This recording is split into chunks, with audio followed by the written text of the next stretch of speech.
Hello, I'm Paul Zajcik, founder of Elastic Steel Method of Athletic Conditioning. Today I would like to get back to basics and talk about a crunch. Crunch is an abdominal exercise. Most people do this exercise to train the erectus abdominis. It trains certain other muscles as well, but primarily the erectus abdominis. For most people, the goal to work this muscle is either to develop a six-pack, which is to make the abdominal muscle stand out, or to train the abdominal muscles to protect the back and stabilize the midsection.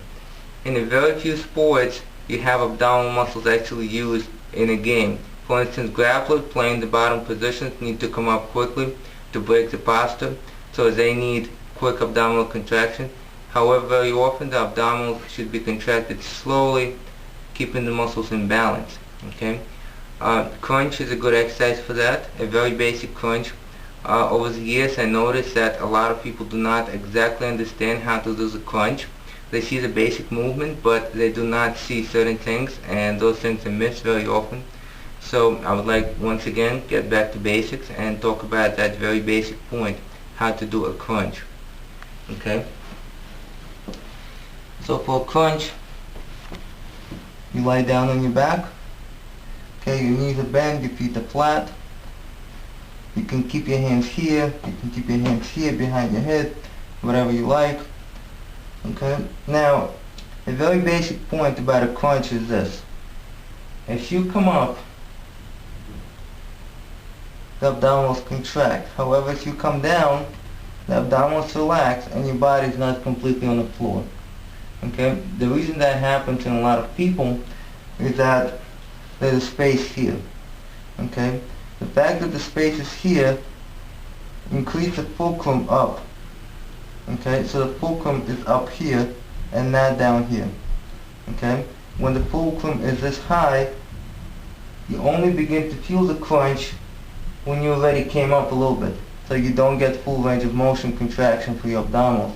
To prevent that from happening, you have to contract your abdominals and tilt your pelvis the whole time, whether you're doing the crunch or you're not doing the crunch. Your body is on the floor or your body is up. Okay? You have to tilt the pelvis back, okay, and contract your abdominals this way. And this is also very important for what you train for what a lot of people train for, which is to help the abdominals stabilize the whole body. Train the abdominal muscles to stabilize the midsection, protect the back. So what you want to do here, you want to eliminate this space to begin with.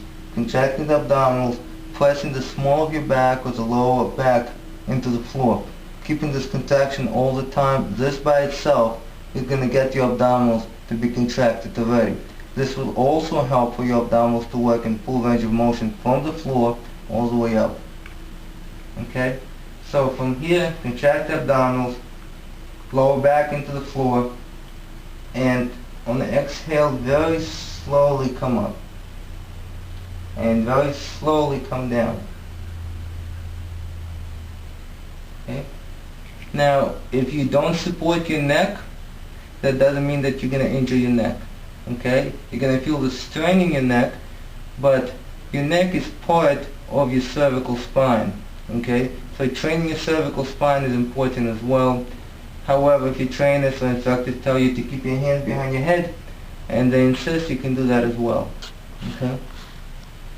So one more time, very slowly, feeling the whole movement. It's a small movement, so you have to do it very slowly to keep all the range of motions, to keep the whole distance, although it's a small distance, but to keep the whole contraction and control, you have to do it very slowly.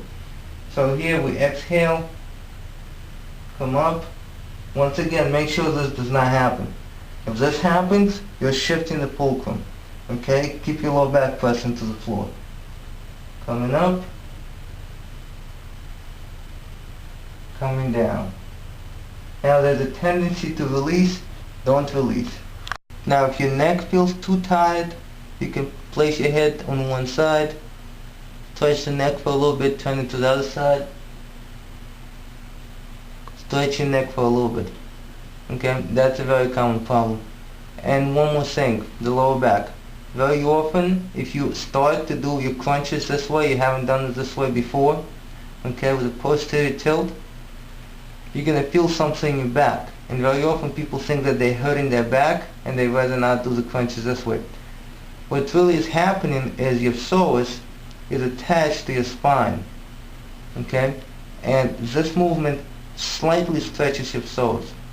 So by doing this and coming up, feeling something in your back, usually what you're feeling is your psoas muscles, okay, stretching. Stretching your psoas is a good thing. There's a very minor stretch, but it's there, okay? So that is basic crunch. Going over it again, very simple. Keep your lower back on the floor. If your fingers can fit under your back, that's not a good idea. Do not perform the crunches this way. Do not perform the crunches where you start this way and later on you press your lower back into the floor, okay? The whole time your lower back must be on the floor using your abdominal muscles by tilting your pelvis, okay? And then as you exhale slowly with full control, come up and very slowly with full control come down.